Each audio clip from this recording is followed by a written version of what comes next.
ಎಲ್ಲರಿಗೂ ನಮಸ್ಕಾರ. ನಾನು ನಿಮ್ಮ doctor B K Ram Praveen, Janata Ayurveda Hassan. ಓಂ ನಮಾಮಿ ಧನ್ವಂತರಿ ಮಾದಿದೇವಂ ಸುರಾಸುರೈರ್ವಂದಿತ ಪಾದಪದ್ಮಂ ಲೋಕೆ ಜರಾರುಗ್ಭಯ ಮೃತ್ಯುನಾಶಂ ಧಾತಾರಮೇಶಂ ವಿವಿಧೌಷಧೀನಾ ಧನ್ವಂತರಿ ರಮಾನಾಥಂ ಸರ್ವರೋಗ ನಿವಾರಕಂ ಆಯುರ್ವೇದ ಪ್ರವರ್ತಾರಂ ವಂದೇ ಪೀಯೂಷದಾಯಕಂ. ಸರ್ವೇ ಜನಾಃ ಸುಖಿನೋ ಭವಂತೋ ಸರ್ವೇ ಸಂತೋ ನಿರಾಮಯಃ. ಓಂ ಶಾಂತಿ ಶಾಂತಿ ಶಾಂತಿ. ವೀಕ್ಷಕರೇ, ಇವತ್ತಿನ ಸಂಚಿಕೆಯಲ್ಲಿ ಸಕ್ಕರೆ ಕಾಯಿಲೆ ಇದ್ದಂಥವ್ರು, ಡಯಾಬಿಟಿಸ್ ಇದ್ದಂಥವ್ರು ದ್ರಾಕ್ಷಿ ತಿನ್ಬೋದಾ, ಈ ಒಂದು ವಿಷಯವನ್ನು ತಮಗೆ ತಿಳಿಸ್ಕೊಡ್ತೀನಿ. ಯಾಕೆಂದರೆ ಈ ಡಯಾಬಿಟಿಸ್ ಇದ್ದಂಥವ್ರು ಒಂದು ಗೊಂದಲದಲ್ಲಿರ್ತಾರೆ. ದ್ರಾಕ್ಷಿ ತಿನ್ಬೋದಾ ಬೇಡವಾ, ತಿಂದರೆ ಎಲ್ಲಿ ಶುಗರ್ ಲೆವೆಲ್ ಜಾಸ್ತಿ ಆಗ್ತದೋ. ದ್ರಾಕ್ಷಿ ತಿನ್ನೋಕ್ಕೆ ಅವ್ರಿಗೆ ಆಸೆ ಇರ್ತದೆ, ಆಸಕ್ತಿ ಇರ್ತದೆ, ಆದರೆ ತಿಂದರೆ ಎಲ್ಲಿ ಅವ್ರಿಗೆ ಶುಗರ್ ಲೆವೆಲ್ ಜಾಸ್ತಿ ಆಗ್ತದೋ ಒಂದು ಅನುಮಾನ ಇರ್ತದೆ. ಹಾಗಾಗಿ ದ್ರಾಕ್ಷಿಯಲ್ಲಿ ಇರ್ತಕ್ಕಂಥ ಪೋಷಕಾಂಶಗಳು ಯಾವ್ಯಾವುದು, ಯಾವ ದ್ರಾಕ್ಷಿ ಒಳ್ಳೆಯದು, ದಿನಕ್ಕೆ ಎಷ್ಟು ದ್ರಾಕ್ಷಿ ತಿನ್ನಬೇಕು, ಈ ಎಲ್ಲ ವಿಷಯವನ್ನು ಇವತ್ತಿನ ಸಂಚಿಕೆಯಲ್ಲಿ ಸವಿವರವಾಗಿ ತಮಗೆ ತಿಳಿಸ್ಕೊಡ್ತೀನಿ.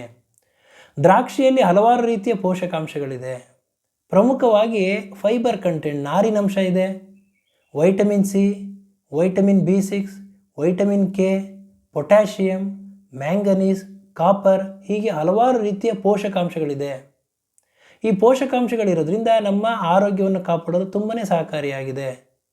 ನಾರಿನಂಶ ಅಧಿಕವಾಗಿರೋದ್ರಿಂದ ಜೀರ್ಣಕ್ರಿಯೆಯಲ್ಲಿ ಸಹಕಾರಿಯಾಗಿದೆ, ಡೈಜೆಷನ್ ಚೆನ್ನಾಗಾಗ್ತದೆ. ಪೊಟ್ಯಾಷಿಯಂ ಅಧಿಕ ಆಗಿರೋದ್ರಿಂದ ಹೃದಯದ ಆರೋಗ್ಯವನ್ನು ಕಾಪಾಡ್ತದೆ. ವೈಟಮಿನ್ ಸಿ ಅಧಿಕವಾಗಿರೋದ್ರಿಂದ ರೋಗ ನಿರೋಧಕ ಶಕ್ತಿಯನ್ನು ಹೆಚ್ಚಿಸ್ತದೆ. ಹಾಗೂ ಹಲವಾರು ರೀತಿಯ ಪೋಷಕಾಂಶಗಳು ಇರೋದ್ರಿಂದ ಎಲುಬುಗಳು, ಮೂಳೆಗಳನ್ನ ಗಟ್ಟಿ ಮಾಡ್ತದೆ. ಹಾಗೂ ನಮ್ಮ ದೇಹದಲ್ಲಿ ಎಲೆಕ್ಟ್ರೋಲೈಟ್ಸ್ ಇಂಬ್ಯಾಲೆನ್ಸನ್ನು ತಡೀತದೆ.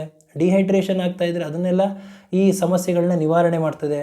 ಹಾಗಾಗಿ ಈ ದ್ರಾಕ್ಷಿ ಸೇವನೆ ಮಾಡೋದು ತುಂಬಾ ಒಳ್ಳೆಯದು. ಈ ದ್ರಾಕ್ಷಿ ತಿಂದ ತಕ್ಷಣವೇ ನಮ್ಮ ದೇಹದಲ್ಲಿ ರಕ್ತದಲ್ಲಿ ಸಕ್ಕರೆ ಮಟ್ಟ ಏರೋದಿಲ್ಲ. ಇದನ್ನು ಒಂದು ನಿಯಮಿತವಾಗಿ ಸೇವನೆ ಮಾಡಬೇಕಾಗ್ತದೆ. ಹಾಗಾದರೆ ಎಷ್ಟು ಸೇವನೆ ಮಾಡಬೇಕು, ಯಾವ ದ್ರಾಕ್ಷಿ ಸೇವನೆ ಮಾಡಬೇಕು, ಈ ಎಲ್ಲ ಒಂದು ಮುನ್ನೆಚ್ಚರಿಕೆಯನ್ನು ಸಕ್ಕರೆ ಕಾಯಿಲೆ ಇದ್ದಂಥವ್ರು ತಿಳ್ಕೊಂಡಿರಬೇಕು. ಡಯಾಬಿಟಿಸ್ ಇದ್ದಂಥವ್ರು ಆದಷ್ಟು ಕಪ್ಪು ಹಾಗೂ ಕೆಂಪು ದ್ರಾಕ್ಷಿಗಳನ್ನ ಉಪಯೋಗಿಸಿ, ಹಸಿರು ದ್ರಾಕ್ಷಿಗಳನ್ನ ತಿನ್ನಬೇಡಿ. ದಿನಕ್ಕೆ ಒಂದು 8ರಿಂದ 10 ದ್ರಾಕ್ಷಿನ ಸೇವನೆ ಮಾಡಿ. ರುಚಿಯಾಗಿದೆ ಅಂತಂದ್ಬಿಟ್ಟು ನೀವು ಜಾಸ್ತಿ ಸೇವನೆ ಮಾಡ್ತು ಅಂದರೆ ಶುಗರ್ ಲೆವೆಲ್ ಜಾಸ್ತಿ ಆಗ್ತದೆ.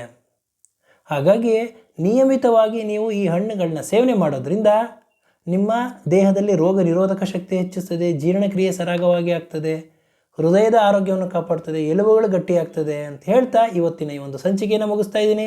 ನನ್ನ ಈ ವಿಡಿಯೋ ತಮಗೆ ಇಷ್ಟವಾಗಿದ್ದಲ್ಲಿ ಲೈಕ್ ಮಾಡಿ, ಶೇರ್ ಮಾಡಿ, ಹಾಗೂ ನನ್ನ ಎಲ್ಲ ಮುಂದಿನ ವಿಡಿಯೋಗಳಿಗಾಗಿ ಸಬ್ಸ್ಕ್ರೈಬ್ ಮಾಡಿ. ಧನ್ಯವಾದ.